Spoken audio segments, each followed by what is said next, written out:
Quelques rafales suffiront, la ville de Jowhar tombe, presque sans combat. Une victoire de plus pour les miliciens des tribunaux islamiques. Ils sont l'équivalent somalien des talibans afghans. À peine entrés en ville, ils vont imposer la création de cours de justice appliquant la charia, la loi coranique, et se présentent comme les garants de l'ordre dans un pays en proie au chaos. À partir d'aujourd'hui, plus personne n'aura le droit de détenir une arme. Et un couvre-feu sera imposé de 8 h du soir à 5 h du matin. Après avoir pris Mogadiscio, la capitale, début juin, les milices islamistes contrôlent le centre de la Somalie. Un pays démembré, où au nord, deux régions, le Somaliland et le Puntland, ont déjà fait sécession depuis des années. En face, les traditionnels seigneurs de la guerre sont en déroute.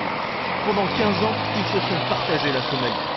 Ces dernières années, les États-Unis les ont même financés pour qu'ils fassent barrage aux combattants de l'Union des tribunaux islamiques, soupçonnés d'abriter des militants d'Al-Qaïda. Dans ce pays dévasté, il existe pourtant un gouvernement. Voici son président. Isolé, peu armé, il demande l'intervention d'une force de maintien de la paix.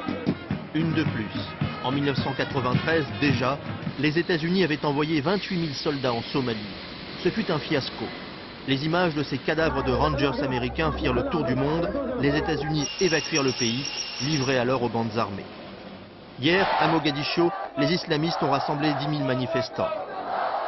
Brandissant des Korans, ils ont crié « Nous ne voulons pas de troupes étrangères ». Un message qui s'adresse également aux voisins éthiopiens. Ce dernier aurait rassemblé des soldats le long de sa frontière avec la Somalie.